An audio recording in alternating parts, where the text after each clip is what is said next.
there is something I must confess to the public. I was listening to the SONA of the President. Pero at the same time, may ginagawa ako. Yes, sir. So, yung attention ko minsan na napupunta doon sa ginagawa kong iba. But most of the time, nakikinig rin ako. And while talking about the budget and the business of government and how it is faring, yun ang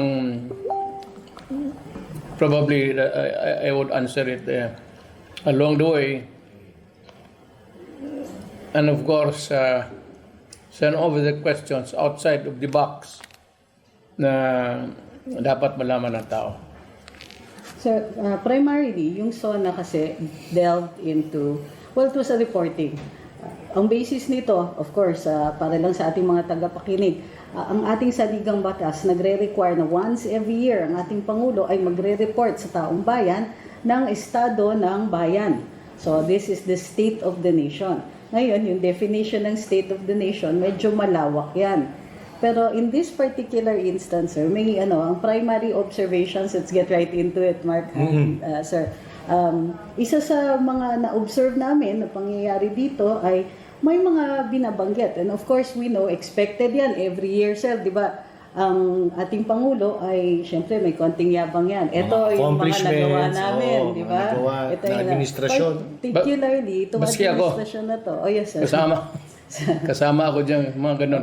Yes, sir. So, we know that already. Pero dito, sir, given, kasi medyo, alam naman natin, medyo maraming komento tungkol sa administrasyon na ito, medyo mataas yung expectations. Di ba? Mayroon tayong mga nakikita, mga pre-SONA rallies and all that. May mga nag-i-expect na may reports on growth, on projects that were completed. The economy. So oo. Pero ang primary na napansin ko dito, ewan ko sir kung napansin nyo din, yung mga binabanggit ng ating Pangulo ay yung mga na-accomplish, sinasabi parang accomplishment, pero ang totoo niyan, obligasyon naman nilang gawin. Halimbawa sir, for example lang, meron siyang pautos na sa mga barangay na mag-clean up, maglinis. At very happily, nag-report pa siya kung ganong karami o ilang toneladang basura ang nakolekta ng mga barangay. Ngayon, of course, nasa national interest yung paglilinis. Pero sir, hindi ba yun naman ang trabaho ng barangay? Well, part of governance is from the national, local, and barangay level. Sanitation, law and order is part of the all levels of government. Ito namang kasi, itong sanitation drive. Yes, sir. Maganda yon. And it can be done. And I hope that we can encourage government and the barangays all over the Philippines that they can do it without the prodding of the national government. And if they can do that, we will be most happy. Ang problema nito is ganito. Part of that is the ecosystem. Mm-hmm. Yes, sir. Ngayon, i-collecta mo yung garbage. Saan mo ilagay?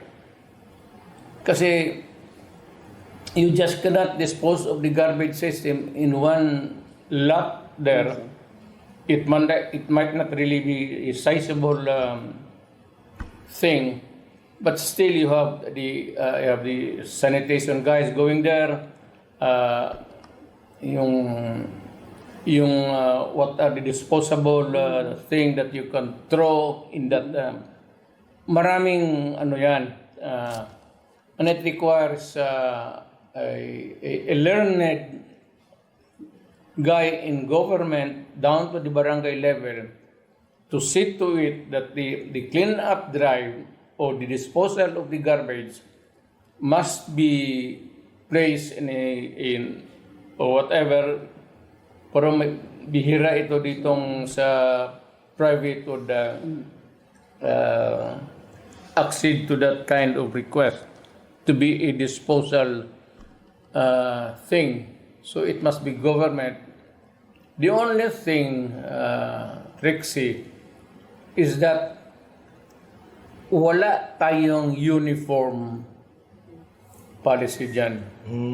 Na merong designated sanitation depot na talagang safe, and you have to sort out the toxic, the harmful The recycled. mga ano na hindi naman pwede Segregation. so this has to be segregated and disposed properly in another area.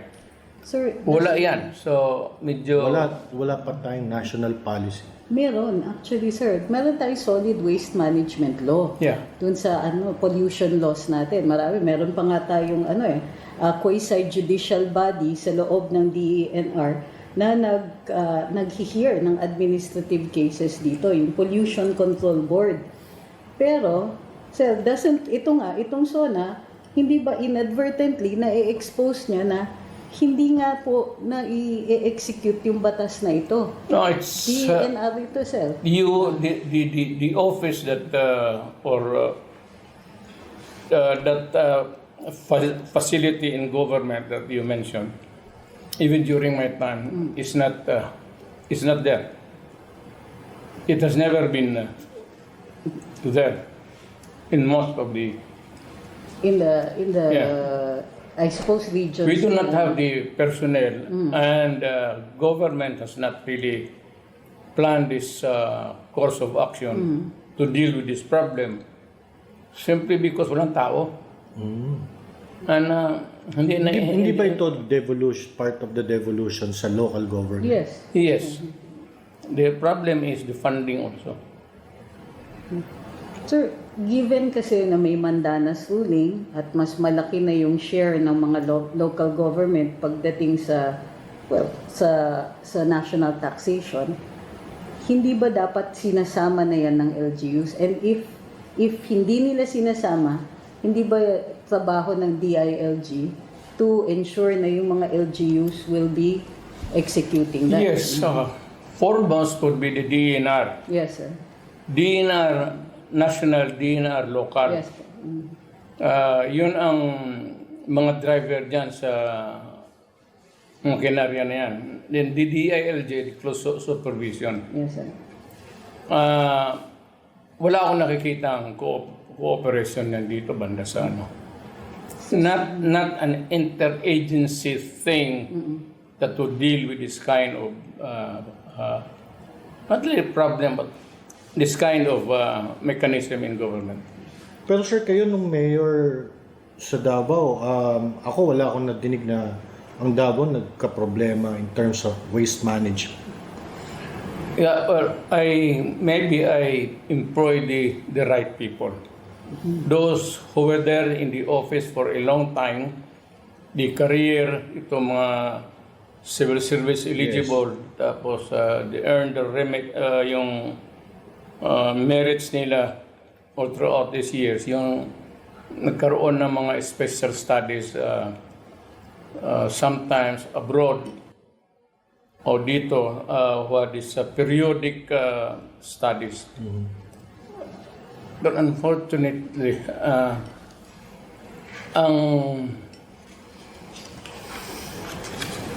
the way it is run,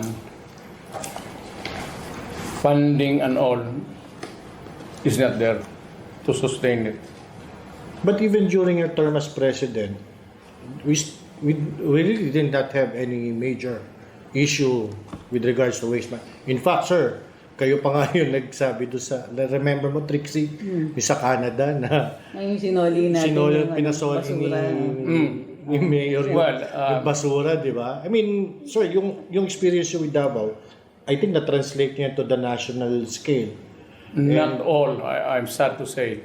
This is not really to pull my own chair, but not everybody has that Mindset. mindset or actually the ano nila yung takbo nila sa utak that they must be conscious at all times. So, sir, Ganong Canada, it was pure insult. yeah. Yeah. But I had to do something about it. Pero dito, sa ordinary course ng governance, yung, kasi in-announce ng Pangulo sa SONA, yung kalinisan sa bagong Pilipinas. So, nakikita natin, given yung assessment ninyo, yung examination ninyo on how the local government works and what it needs, yung pag-nationalize nito, hindi ba the President can just simply state na, okay, let's give the LGUs the power, or at least the barangays, to empower them by funding them so that mayroon sila at that level na sila po yung mag-execute ng mga pollution laws natin. Correct. You know, it does not need a government functionary up there, in this case the President, magsalita pa siya ng gano'n. All he has to do is to order his DILG secretary in a cabinet meeting, do your job, down the line, sabihin mo sa kanila, ito ang gawin. Pag hindi, if you cannot do that, then give me an explanation because I will let somebody do the job for us. So, hindi siya talaga... Yan naman ang... Hindi achievement. And I think, Hindi nga. di ba, Trixie, yun nga yung sinasabi natin na this SONA, this latest SONA, is not really about achievements, but more of yung ano yung dapat ginagawa.